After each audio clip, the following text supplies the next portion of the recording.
Good morning, everyone. Lots going on as usual, but I've got a short show today. I've got lots to do. I apologize. But I hadn't seen this yet. Pierre Poilievre asking Bill Morneau, and Bill Morneau, who's a Will Ferrell lookalike, and our finance minister really should know these numbers. He should be able to tell us very close, or at least say, as of, this date, this is what our finances look like, and we've added this and this. He's the finance minister. This is important stuff. The first exchange of barbs between Mr. Poilievre and Mr. Morneau are interesting to say the least. Like, Mr. Morneau is not even attempting to try to answer the question. He is just stating talking points. And remember what Catherine McKenna said: choose your talking point, you keep sticking to it, you repeat it, you say it over and over again until the public believes it too. So here's Mr. Poilievre. The first question is, it's in relation to a number. What's the total debt of Canada or something like that? But he's very quick with it. So here we go. The total liabilities of the Government of Canada. The Honourable Minister. Mr. Speaker, we will continue to support Canadians through this time with support not only for businesses but for individuals to get through and get a bridge to a better time. Poilievre. Just the dollar value. The Honourable Minister. And that's a continuing commitment, Mr. Speaker. Poilievre. I know we shouldn't ask the Minister about numbers. He's just the Finance Minister after all. But what is the equity of the Government of Canada's on the Government of Canada's balance sheet? Honourable Minister. Mr. Speaker, I would advise a member of Carleton to memorize those Auditor General figures for his next foray into the House of Commons. So I wanted The Honourable Mr.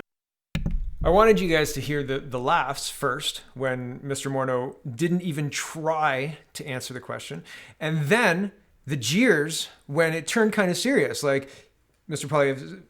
Poilievre asked for the revenue, or a total number, and Morneau says, oh, well, he should make himself familiar with those before he comes in here and dares to ask me these questions. And I'm going to cue up the next bit. The next bit is Mr. Poilievre asking, can or will your government rack up $1 billion debt?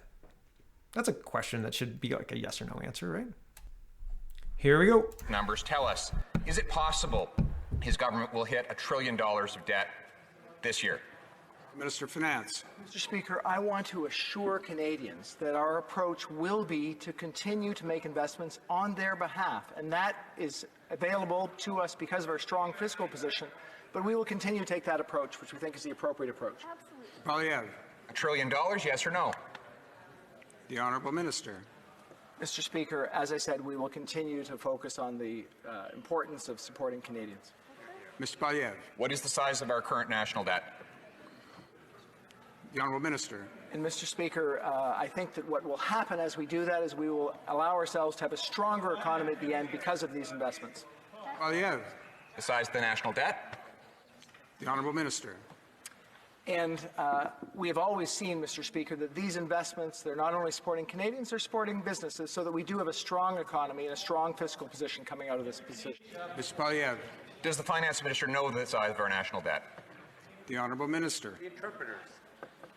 Mr. Speaker, I will continue to focus our efforts, as we believe we should focus them, on supporting Canadians through this time. Mr. Poilievre. Does the Finance Minister know what $1 trillion is? The Honourable Minister. Mr. Speaker, we are continuing to make investments that we believe are prudent in the face of this economic challenge, supporting Canadians as we know we need to. Mr. Poilievre. What is the total dollar value of all the public and private debt in Canada? The Honourable Minister.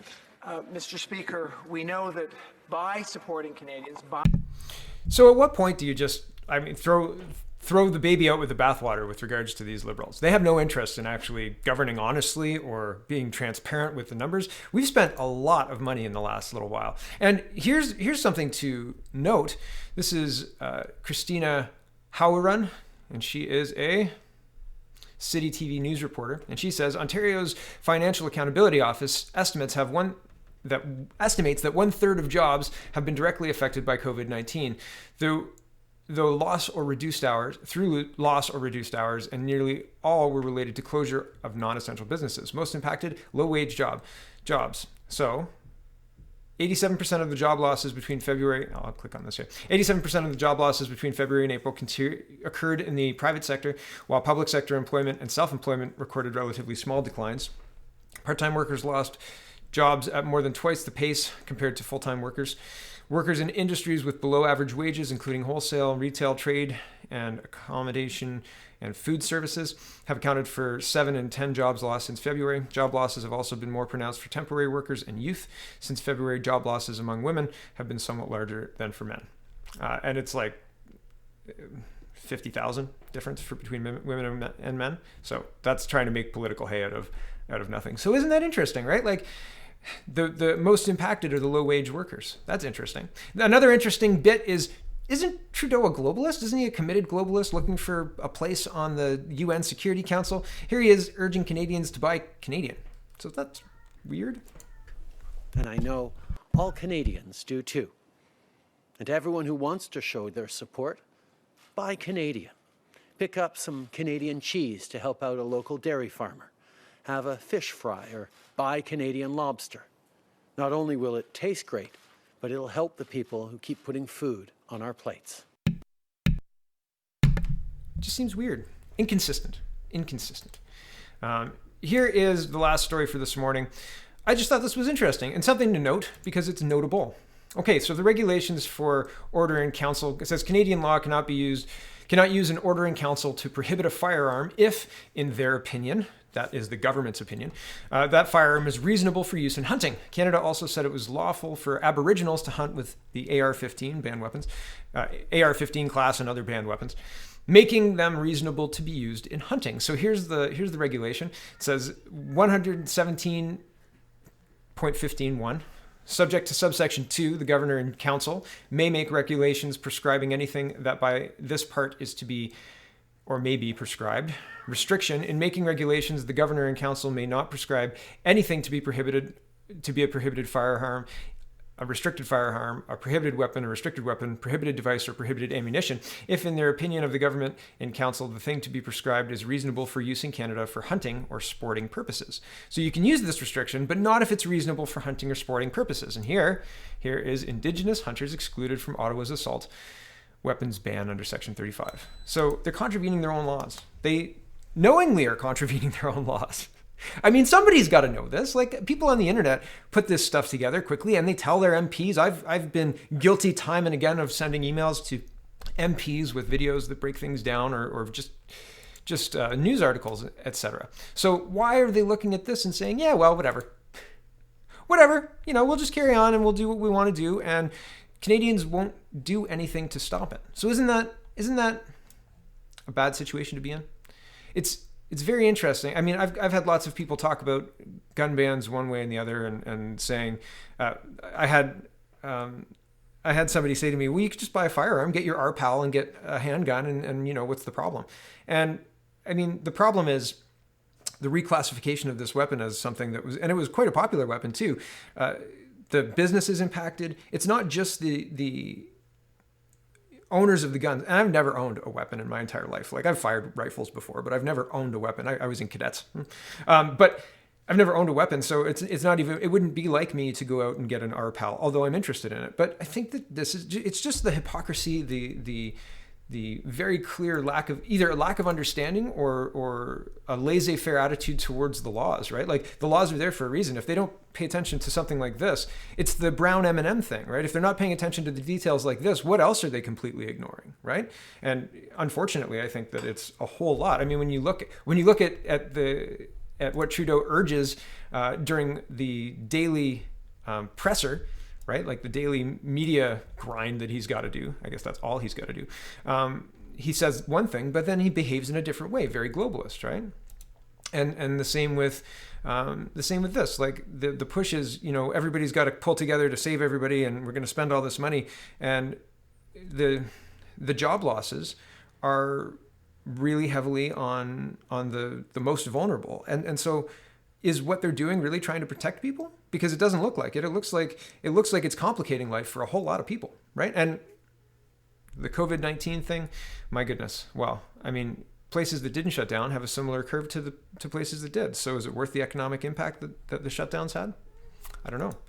But this is the brown M&M problem writ large in our government, and we've got people who continually work against what they say they're doing, despite clear laws written to guide them. and they don't seem to care about that. And when questioned on it, you get word salad of the nth degree, very stinky cheese, right? You're just like, oh, what are you talking about? What are you talking? You're not even trying to answer the question. You're just stating your talking points. It used to be that liberals would do a tap dance. They would restate the question and then walk you away from it slowly so you kind of forget what the question is. They don't even care now. They just start talking about something else. It would be as jarring as me just starting to talk about Star Wars right now, right? It would be like, what the heck? Why? Star Wars. Nobody would talk about Star Wars. That last Star Wars movie was awful, just terrible, wasn't it? I mean, like the rise of, I don't know, the last Star Wars movie and the one before it. The CGI was terrible. They made human CGI characters and it looked like a video game. I'm not paying $20 to watch a video game. Anyway, Star Wars diatribe. All right. I'm sick and tired of governments that won't answer questions, won't obey the laws that are already written, and will make up their own laws to suit their own needs. And I'm sick and tired of this government, period, because they're not helping people. They're just getting everybody into debt while tossing low-wage, vulnerable workers out of work and saying, don't worry, we're going to take care of you. I mean, what about their children and their grandchildren who are going to be saddled with the debt, right? $250 billion needs to get paid off at some point. Thanks for watching, everybody. Check out CanadaPoly.com, check out CanadaReport.co, and check out SpeakingMoistly.co. I did not get to record with Frank. Working on it. I'll be recording with Greg on Tuesday, and we'll see what happens next after that. Have a wonderful